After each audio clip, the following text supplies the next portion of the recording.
You didn't buy the cheapest litter box, you upgraded. Maybe the self-cleaning one, the covered one, the modern one that hides neatly in the corner. And that upgrade, the one you bought for your cat's health and comfort, may be the exact thing slowly destroying their kidneys. The scary part? Millions of cat owners have no idea. If your cat could talk, they would beg you to stop using these 13 litter box types. And trust me, some of the most popular and expensive ones are on this list. Let's reveal them all.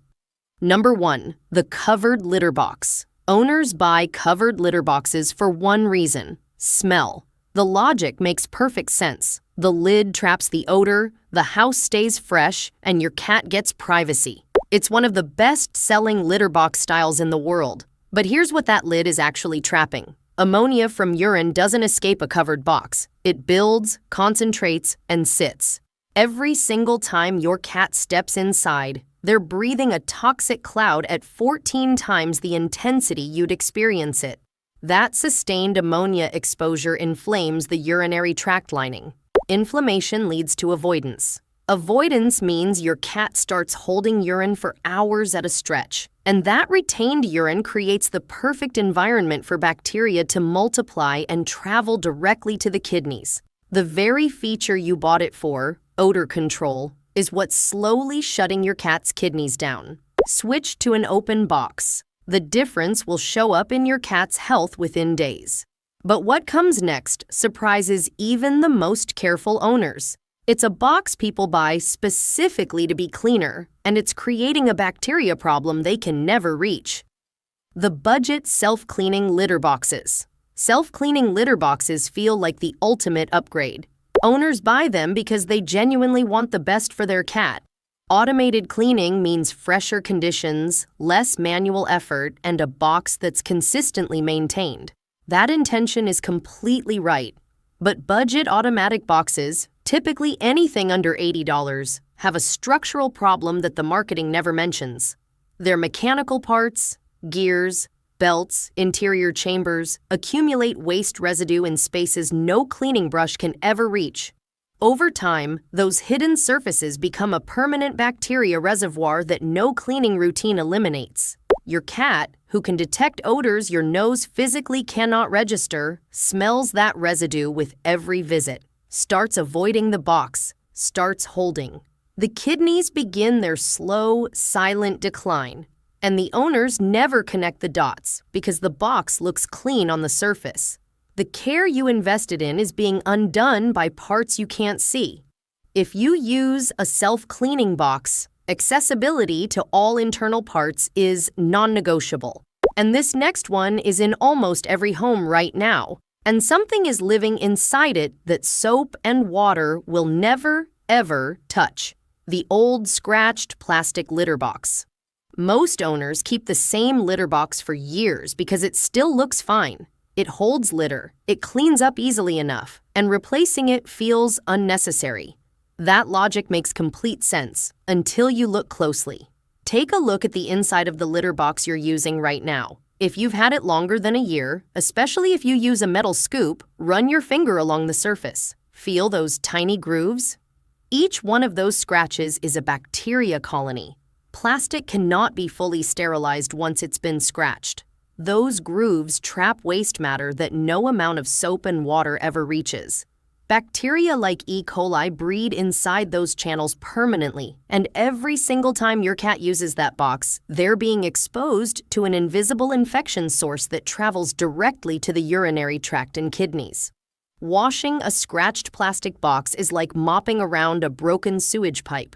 The contamination is built into the surface itself. Replace it every 12 months minimum.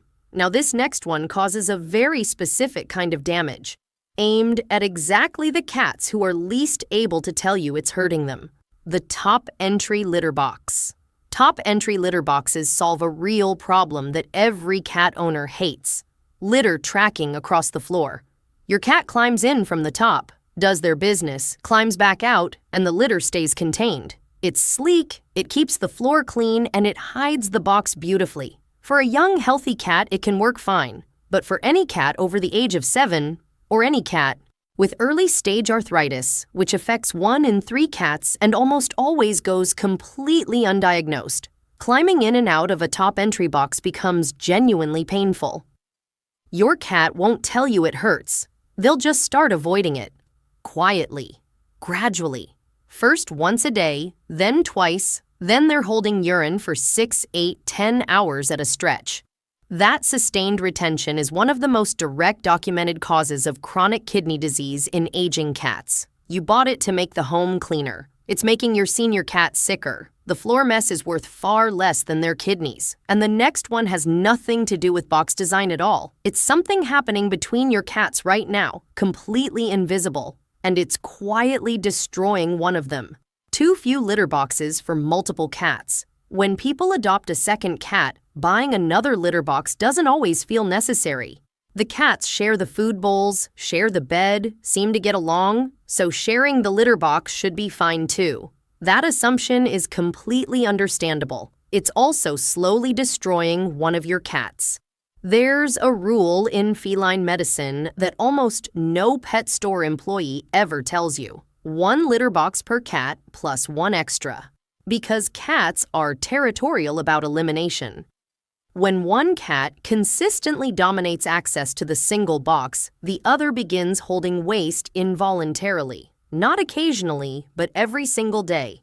And here's the part that gets ignored entirely. Chronic stress from territorial competition triggers sustained cortisol spikes in cats. Cortisol constricts blood vessels, including the tiny vessels inside the kidneys responsible for filtering toxins.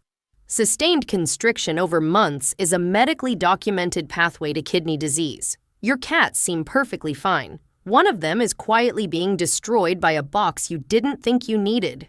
But this next one is something most owners do every single month without thinking, and their cat has been trying to avoid it from the very first day. Scented litter box deodorizers. People buy scented litter because they care. The home smells clean, guests don't notice the litter box, and it feels like the responsible, considerate choice. The label says fresh lavender. Sounds completely harmless, smells harmless to you, but your cat's nose is processing that fragrance at 14 times the intensity you're experiencing it. Those artificial scents release VOCs, volatile organic compounds, that are classified as respiratory irritants to feline systems. The result isn't just occasional sneezing. Your cat develops a deep, instinctive aversion to the box itself. They start waiting, holding, delaying every bathroom visit because the smell you chose to protect your home is actively repelling them. And every hour a cat holds urine, crystal formations begin building inside the urinary tract. The exact formations that obstruct kidney flow and silently trigger kidney disease. The product you bought to make your cat's environment cleaner is the very thing making them sicker. That's the part that should genuinely make you furious. Now here's the upgrade millions of owners made for health reasons. And the way it connects to kidney failure is something almost no one ever explains. The crystal litter box. Silica gel litter is growing in popularity for a very good reason. It's marketed as dust-free, longer-lasting, and more hygienic than traditional clay. Owners switch to it specifically because they want cleaner air and a healthier environment for their cat. In some ways, it genuinely performs better. But here's what stays off the packaging. Silica dust, released every single time your cat digs, contains microscopic crystalline particles, small enough to be inhaled deep into lung tissue. Repeated inhalation causes sustained respiratory inflammation over time. And the connection to kidneys is more direct than most people realize. Chronic respiratory irritation keeps the immune system in a state of constant low-level activation. Sustained immune response over months creates systemic inflammation, including inside the kidneys. On top of that, cats ingest silica particles through daily grooming. Repeated daily ingestion places a long-term filtration burden on kidneys that have limited capacity to absorb it. You switched litters to protect your cat. Make sure ventilation keeps pace with that intention. And this is the most popular litter in the world, And the ingredient that makes it work is doing something inside your cat's body every single day that nobody talks about. The clumping clay litter. Clumping clay litter is the most popular litter in the world, and the reason owners choose it is completely logical. It makes cleanup effortless. Solid waste locks into a tight clump. You scoop it out, done. Convenient, affordable, widely available. But sodium bentonite, the ingredient responsible for that clumping, expands up to 15 times its original size when it gets wet. Now think about what happens every single day when your cat grooms themselves after using the box, licking traces of litter dust off their paws. That material gets swallowed. It expands inside the digestive tract. Over months, it creates a slow internal blockage. And as the kidneys work overtime trying to compensate for what the digestive system can't process, they begin to fail without a single visible symptom. The very convenience that made you choose this litter is the hidden mechanism working against your cat. Switch to paper-based or wood pellet litter. The kidneys don't need that daily burden. But this next one has nothing to do with which box or litter you chose. And it might be the most overlooked cause of kidney damage on this entire list. The litter box in the wrong location. Nobody chooses a bad litter box location carelessly. Owners tuck it in a closet to keep the home looking clean. They place it near the laundry room for convenience. They push it next to the food bowl because space is limited. Every single one of those decisions comes from wanting a tidy, functional home, which is completely reasonable. But here's what's happening on your cat's side of that decision. Cats are prey animals wired to feel acutely vulnerable during elimination. An enclosed closet traps ammonia and amplifies anxiety. A location next to food triggers a primal biological aversion. Cats are hardwired to refuse elimination near where they eat. A high-traffic spot creates stress-based suppression of the urge to go entirely. Every single one of these well-intentioned placement choices ends the same way. A cat holding urine far longer than their body was designed for. The kidneys cannot sustain that load indefinitely. Your entire setup could be perfect, and the location you chose for the sake of your home is still the thing quietly killing them. And this next one is the most overlooked fix on the entire list, because the problem is hiding in plain sight and almost nobody ever thinks to check it. The too small litter box. Owners buy small litter boxes for completely practical reasons. It fits the bathroom corner, it matches the space available, or it was bought when the cat was a kitten and never got replaced. There's nothing that looks wrong with it. The cat uses it, the litter stays inside, everything seems functional. But here's the standard that almost nobody knows.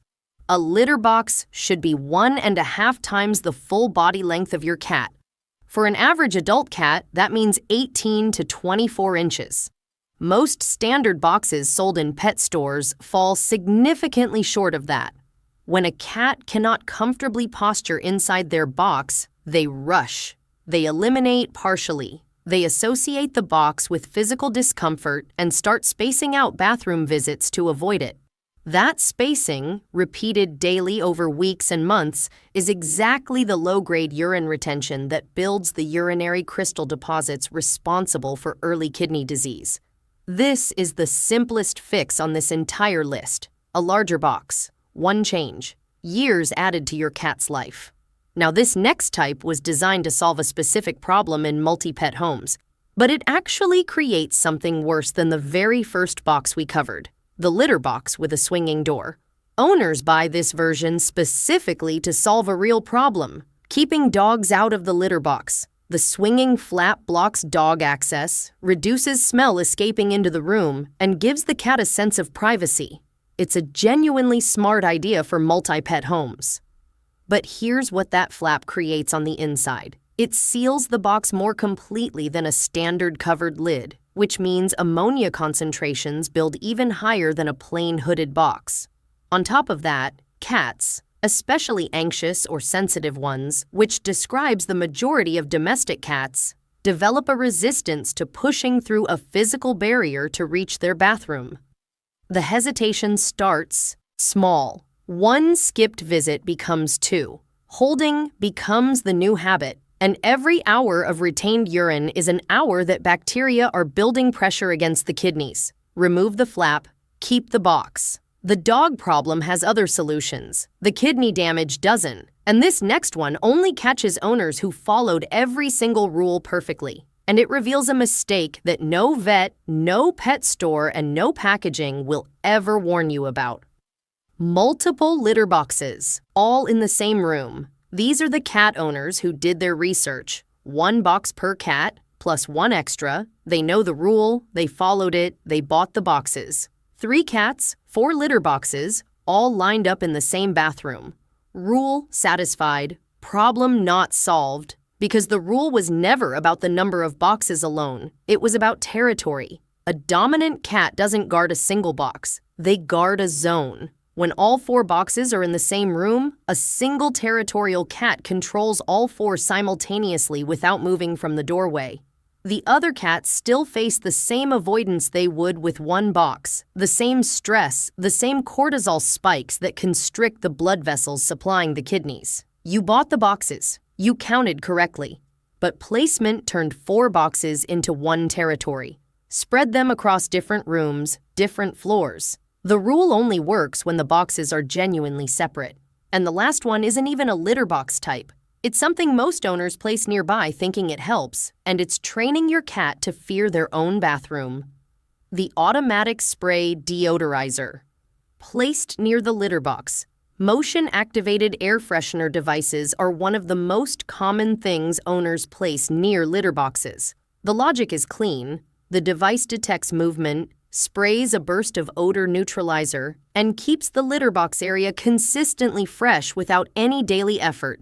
For the owner, it works perfectly. For the cat, it's a completely different experience. Every time they approach the box or exit it, a sudden mechanical sound fires and a chemical mist hits the air directly around them.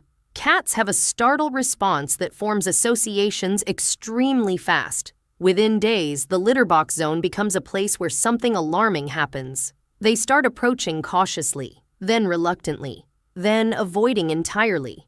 The box didn't change. The litter didn't change. 1 device 3 feet away created an anxiety trigger powerful enough to break the bathroom habit entirely. Remove it from the litter area. The kidneys cannot afford that kind of behavioral disruption. Before you scroll, drop a comment. Tell me which of these litter boxes is in your home right now and whether your cat has had any health issues you couldn't explain. Urinary problems, avoiding the box, anything at all. I personally go through every comment, and I will try to help you find the answer. Your cat can't ask for help, but you just did.